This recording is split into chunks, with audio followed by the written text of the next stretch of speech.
Hello everyone, it's Debbie here from Tiny Deer Vintage, and I thought that I would come on today and just kind of do a show and tell and maybe explain a little bit about myself.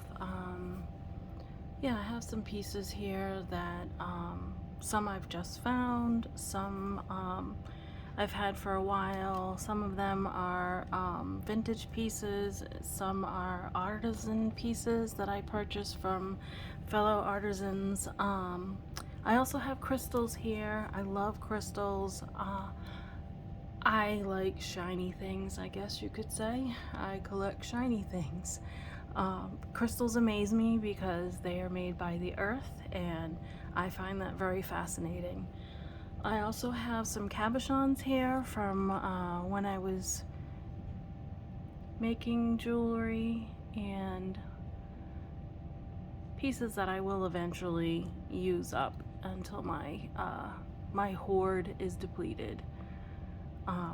Anyway, yeah, I can't help but grab this Labradorite. Look at that flash. When you work with Labradorite, that's the key, is to find where the flash is and then try to sit the stone in a way that works with that has that play of light.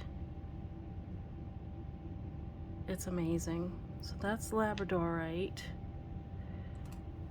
And here's a couple others. This one is also a blue flash, but you can tell it's kind of a softer blue flash, right? So pretty. And they're not always blue. Pink is rare, but you can get pink, purple, yellow, orange, brown, gray. They come in all colors, and a lot of them are multicolored, which is nice. So that's Labradorite.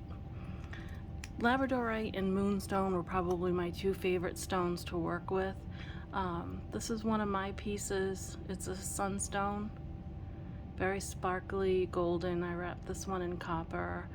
I tended to work in copper and sterling silver, which sterling silver was my favorite. It just wasn't always feasible. And copper is wonderful to work with. It's soft and malleable, and the color tends to suit everyone. It's a kind of a soft, warm color, so it tends to be flattering on most skin tones. So pretty. This is another piece of mine. This is Peach Moonstone, which is also very pretty. It's very like sparkly, and it's a soft color. Very pretty.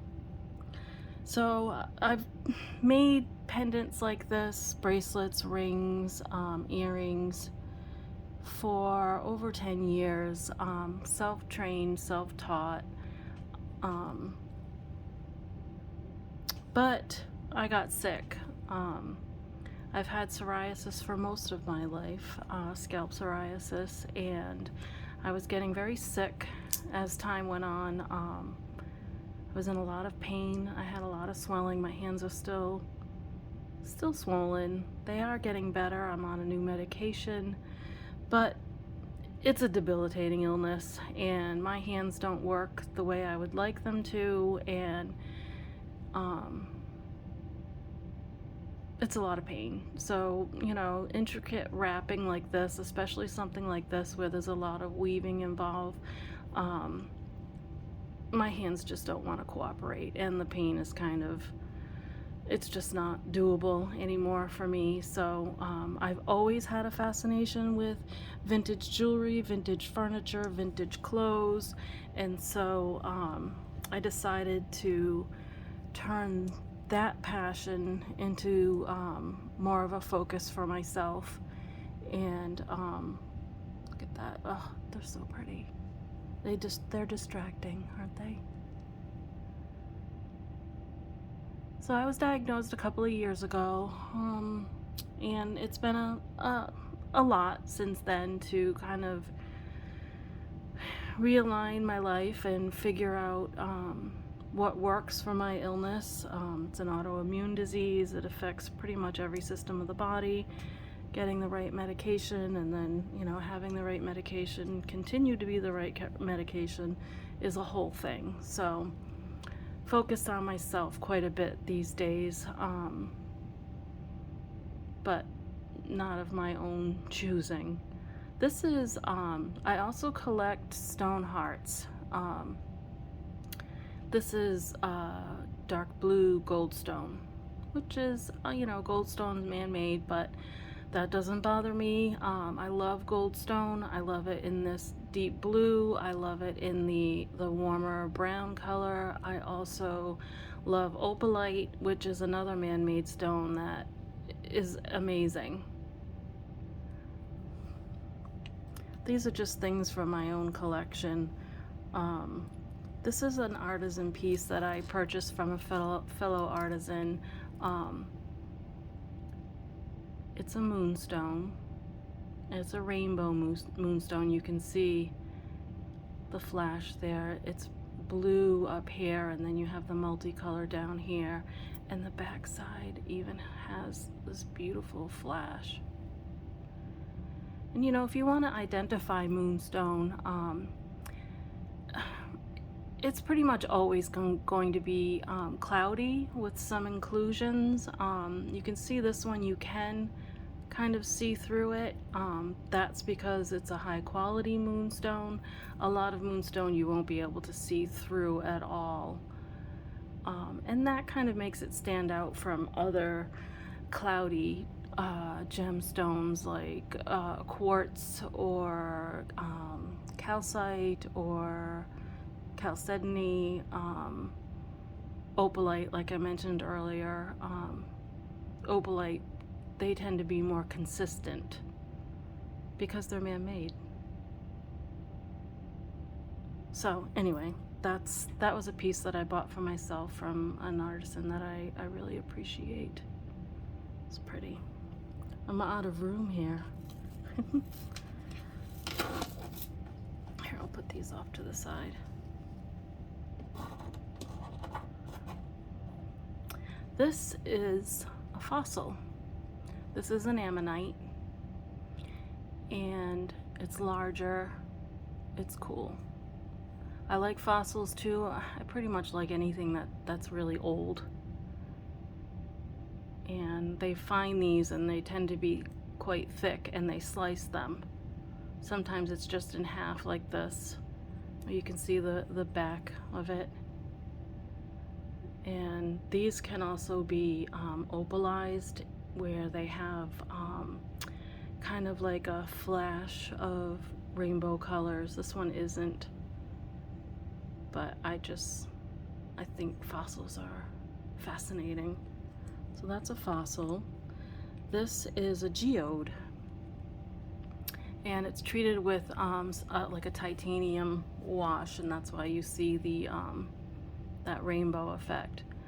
But it's like a little world in there. I could get lost in there. It has these little like stalactites, and it's amazing.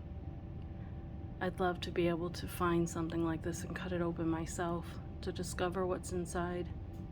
And I will one of these days. This is quartz. Is it called a lens? It's escaping me at the moment, but you can see kind of like this frosted color on the outside. Then the inside, it's completely clear. You can see right into it, right to the back side. And that's another piece that is mesmerizing. I wish I could remember what it's called. It might be called a lens. It's been a while. I've had these for quite some time, but I thought that was fascinating. And this is a Carnelian palm stone. I just thought it was beautiful. It made me think of kind of like a human heart. I know that sounds kind of gross, but I thought the color was just spectacular, and the weight of it and the way it was polished. I love it. And sometimes I have a lot of smaller ones too, and sometimes I'll just pop one in my pocket so I have something to kind of fidget with if I'm going out, especially to doctor's appointments, kind of distract my mind. And this is point. It's a double point. And this one is, I believe this is Citrine.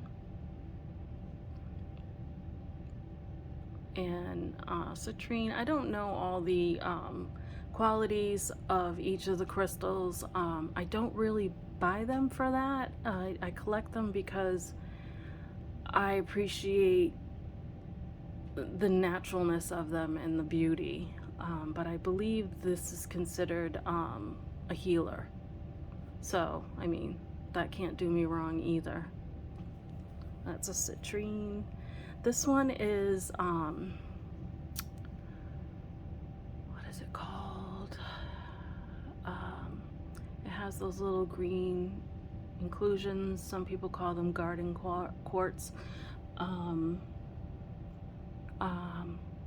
Moss agate, they're also called,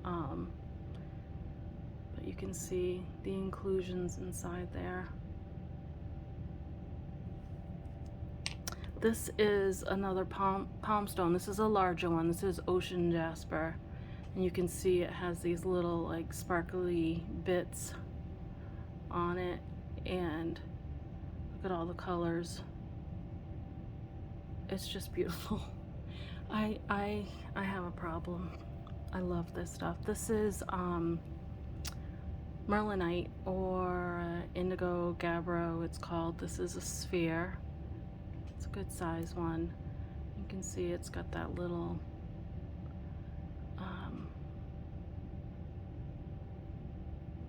I think it's called chatoyance.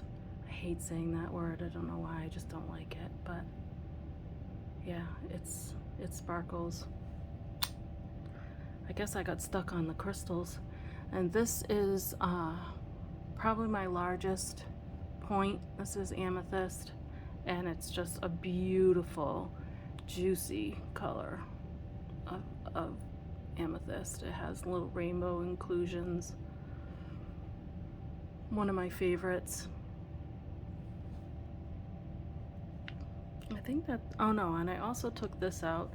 Like I said, I collect hearts. This one is a heart. This is obsidian, but it's a special kind of obsidian. It's called rainbow obsidian.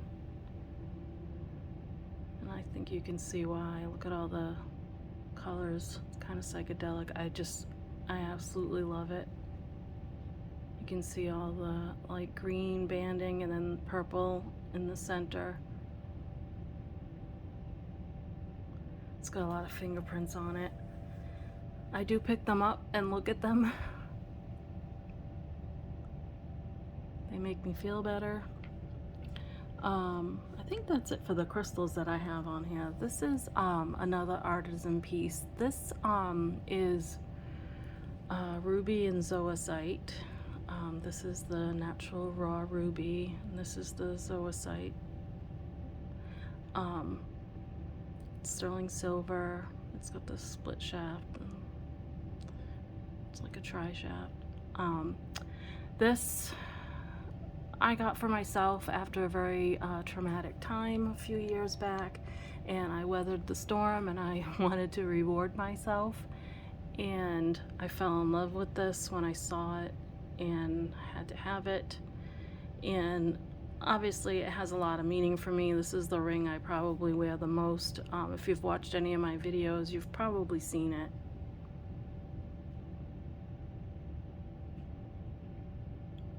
It's just beautiful. I love that piece. It's one of my favorites. Then I have older rings. This one is a Heidi Doss spider. This is my favorite for this time of year, and it's very comfortable. Beautiful. That one's not that old. This one is older. I like brass. especially older brass pieces. I love the little acorn and the leaves. It's just beautiful. This one, I forget where I got this one. I think this is a calcite. I mean, it could be a type of citrine, but I think it's calcite. But I just thought it was pretty. Oh, I didn't remember that this one is signed. Oh, this is a Jan Michaels San Francisco. I just thought it was pretty and different. This is a little pin of mine that I got back in, I think it was the 80s. It's by a company called LIA. I think they were a Providence-based company, which makes sense because I live in Rhode Island. I grew up in Massachusetts. I've been in Rhode Island and Massachusetts my entire life. Not a kid anymore.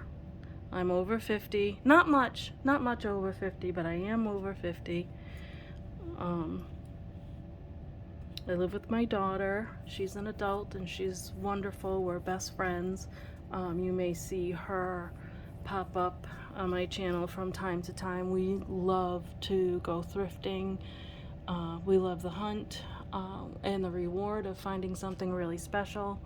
Her name is Anna, and Anna found something special yesterday at Savers. She came home with a full-length suede coat that has the really like floofy fur around the collar, and it's all embroidered along the placket, and it has beading, and it's from the 70s, and it's in mint condition, and it's gorgeous, and it fits her perfectly.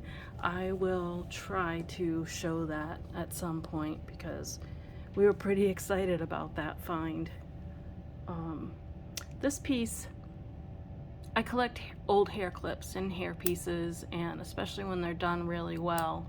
And this one I thought I lucked out with because it's heavier. You can tell that it's really well made and it's not a more recent piece, and I will wear it. It has the AB stones that are kind of like a topaz color, and they're pretty much all like that topazy color, but of course they have the rainbow sparkle. And these are like a lighter topaz, and then there's like a more orange one toward the center, but I just thought it was gorgeous. I'll probably wear it in the back of my hair, maybe even for the holidays, I don't know. And I would wear this any day of the week. It doesn't have to be some kind of fancy get-together. I just love it. And, you know, I feel like my life could use some sparkle always, every day. This I bought from an auction here on YouTube from one of my favorite people, Anna, from Vintage Jewelry Galore. I can link her down below. I think she has another auction coming up on Monday that I'm excited to see. She's a wonderful person. I've seen her grow. She has an amazing taste, and her pieces are just getting better and better. And I loved this little star. It's a Crown Trifari, and I started collecting Crown Trifari and Monet, especially the older pieces. I just thought it was pretty. I like silver. I like gold too, but I don't know, with the older pieces I feel like silver is harder to get. I don't know if that's just my impression or if that's, you know, true. My daughter found this for me. I like Kirk's Folly. I like how whimsical it is and magical. I love fairies and all of that kind of mystical stuff, and she found this little wand new on the card at Savers, and she picked it up for me because she knows that I've been wanting to snatch some pieces from Kirk's Folly, but you know, they are not inexpensive, and inexpensive tends to be my price point these days. Working on it though, working on it. Beautiful, right? This is another piece that I made. This is blue apatite. It's sparkly, and it's that beautiful kind of mid-tone blue. It's wrapped in copper. It's a natural stone, you can see. I had always tried to make the back pretty, not just the front, because, you know, as a buyer, you get a piece home, you don't want to flip it over and see a mess. You know, it should be a beautiful, elegant piece from all sides. At least that's my opinion.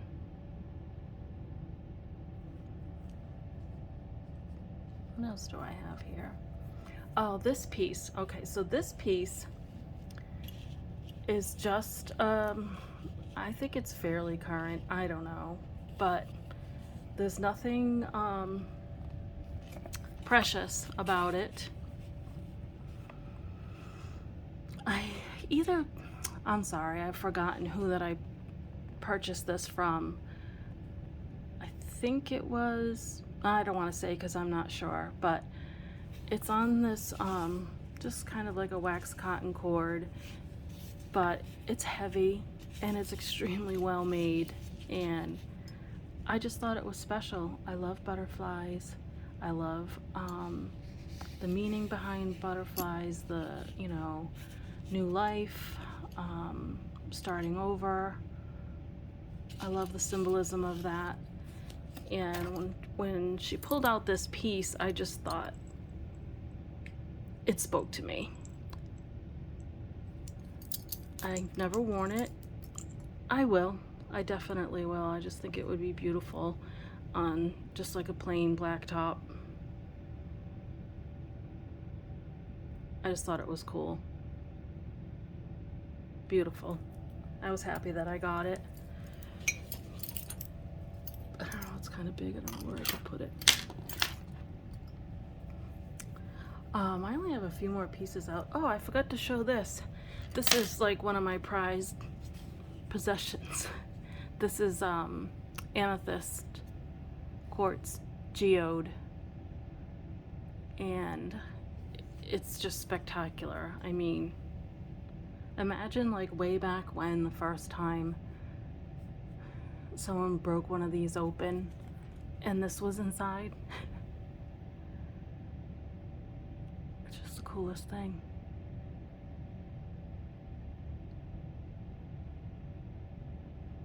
Yeah, I love it. This is an old perfume bottle that I found at Goodwill years ago. It has the crystal stopper.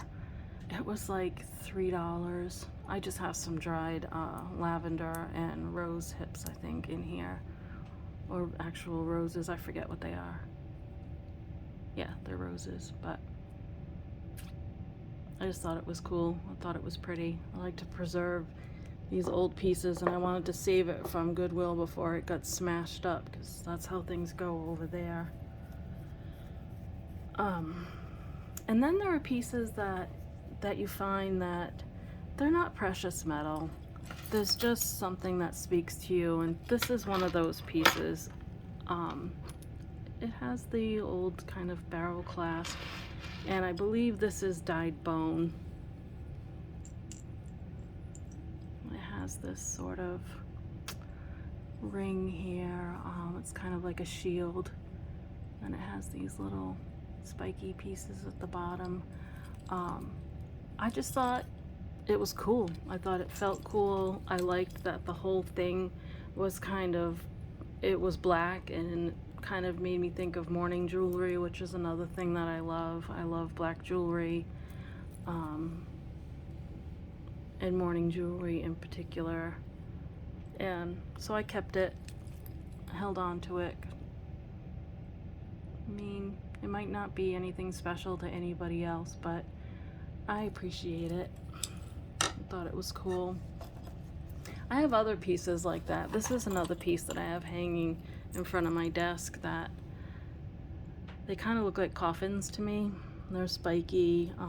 My guess is this came out probably sometime in the earlier 2000s when, you know, gunmetal and sort of rock and roll, brutalism was kind of in vogue, and I just thought it was really cool and well made. I liked the design, like how heavy the chain is.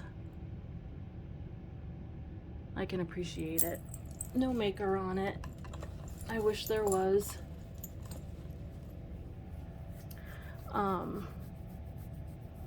So that's why I hopped on YouTube, and I thought there's such a community here, and the jewelry community is amazing. Everyone is, for the most part, so supportive of one another, and we learn from one another, and I absolutely love that. I love to learn.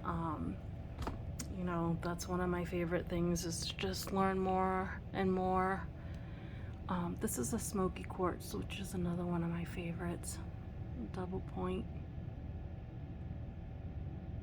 I love it when they're really dark and you can't really see, but I also love it when they're lighter like this. Oh, and I have these are rose quartz, and I try to grab rose quartz when I see it in this coloration, because usually you find it's mostly lighter like this, or really almost white. You can hardly detect that it's pink. So when I saw this one, I grabbed it up. I love rose quartz. It's very feminine. I think it's the stone of love and affection, and I mean, who doesn't want more of that in their life, right? Oh, one more crystal. He's one of my favorites too. He is Hematoid Quartz, which just means that these are red iron, I believe, inclusions. Hematite. Like a red hematite and a clear quartz, and he's been carved into this skull, and I just thought he was cool. I love him. I'd like to get a bigger one someday. I think that's about it. I do have some more cabochons, sorry for the noise, that I can show. Let me see. I've used up most of my Moonstone, especially the better ones. This is a purple Labradorite.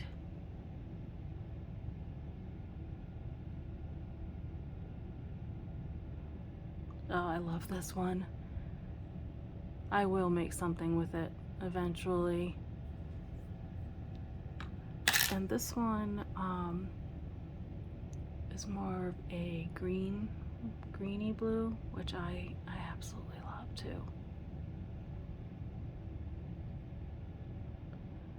I have a thing for beads and stones, and I do tend to kind of hoard them. Oh, this is a large one. Yeah, I don't really have any great moonstones that I can show.